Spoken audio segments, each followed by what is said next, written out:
Like a month ago, I was thinking of making a Q&A video, so I opened a journal and for Affinity asking for people to ask me questions so I would answer them in this video.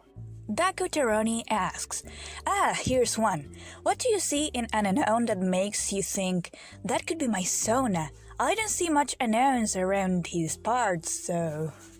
Because of the design aspect and the lore aspect of Unknown, because Unknown in everything else just sucks. It sucks because it learns one move, it sucks because its stats are terrible, doesn't evolve, like, you have terrible Pokemon like Magikarp, but Magikarp will evolve into Pokemon like Gyarados that are amazing, but Unknown never does that. Litmus2 asks, what was the first gaming console you have ever owned? And what was the first video game you've ever played? They were actually two consoles, which were my first one, because I got them in the 7th birthday. One of them was the original Game Boy, the monochrome one, and the other one was the Nintendo 64. I still have the Game Boy with me right now, but the Nintendo 64, I lost it in the 2010 earthquake here in Chile. But I'm entirely sure that maybe it's in my dad's house. I don't know, I need to ask him. This is the Game Boy. It came with two games. One of them was Pokemon Blue, and the other one was Pokemon Gold. They're still functional. The battery has to be replaced because you know that this is a common error in the second generation games when the battery will run dry and you will lose all your progress. And my Nintendo 64 came with Super Mario 64 and Zelda Majora's Mask. Not Ocarina of Time, but Majora's Mask. I know that Majora's Mask comes after Ocarina of Time, but my mom didn't know anything, so yeah, actually, those were the first game that I got for the Nintendo 64. The first video game I've ever played was Bubble Bobble, the original arcade. I remember playing it in a market that we have here near the place where I live, and wasting all my exchange in that game. I was pretty irresponsible at 6 years old. Bcrasher19 asks, 1. If you could choose another letter of unknown, what would it be? 2. What is your favorite video game besides Zelda? And 3. What brought you to the furry fandom? Sarai is not my main character anymore, or my persona, but if I could change the letter of Clara, I think it would be a letter A. Like, it was the first unknown that I knew existed, and also because I think it looks better than the G. The only reason because Clara is a letter G is because that's the first letter of my first name.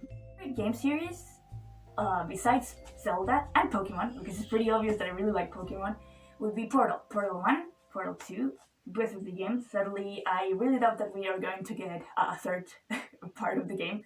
That's very sad. But okay, that's Valve. They don't know how to count up to 3. Another franchise of video games I really like, besides Zelda, Pokemon, and Portal, would be the Elder Scrolls, especially Skyrim and Oblivion.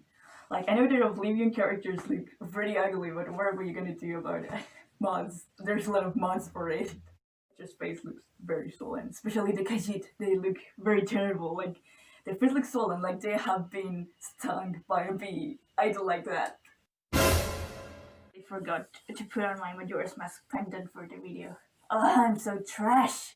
Also forgot to heat my hair. I definitely need to get a haircut. Question number 3 is, what brought me into the furry fandom? So, well, this is a long answer. I was very obsessed with horror stuff back when I was very young, when I was like a teenager, and I had like, I don't know, 14 to 16 years old.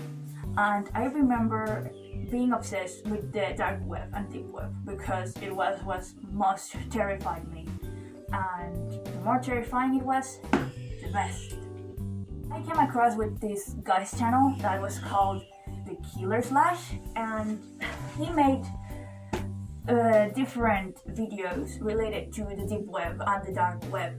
And one of the series of videos he made was of funny and weird sites on the deep web, like sites that weren't terrifying but were just weird and funny or unusual.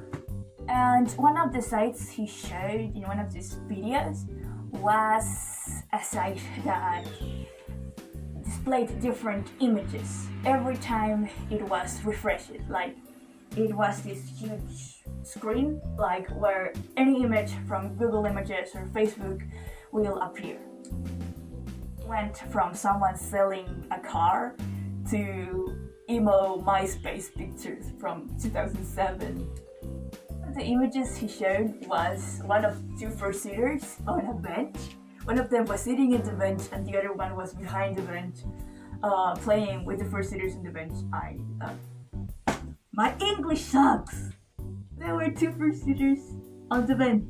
One of them was sitting on the bench and the other one was behind the bench, playing with the fursuiters' ears. I hope you actually understand that.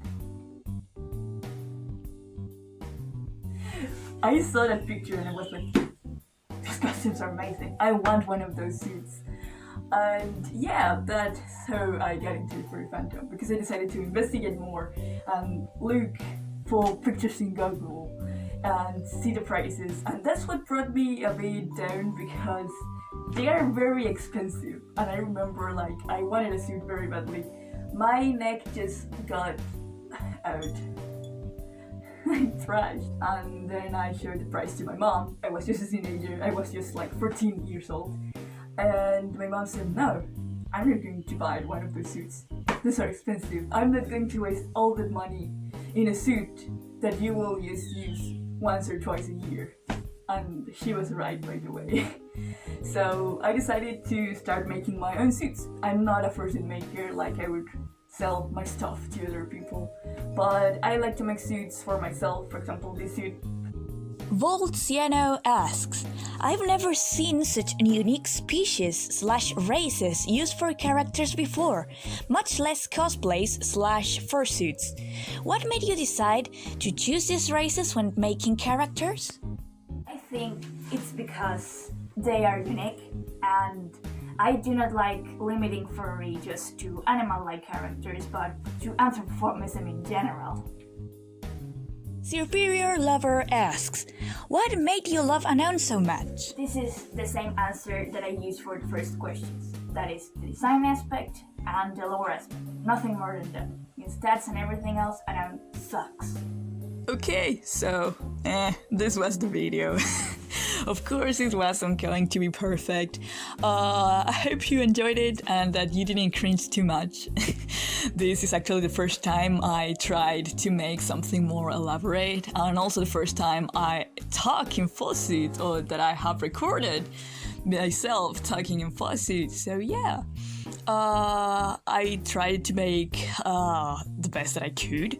Maybe this will teach me to learn what to do and what not to do in a future video. I don't know, I never intended to upload stuff to YouTube, but I don't know. I would do a lot of stuff to fight boredom right now, because, you know, that we are living in pretty hard times and I should try something new. Okay, so I hope you enjoyed the video and that you have a great day. Bye!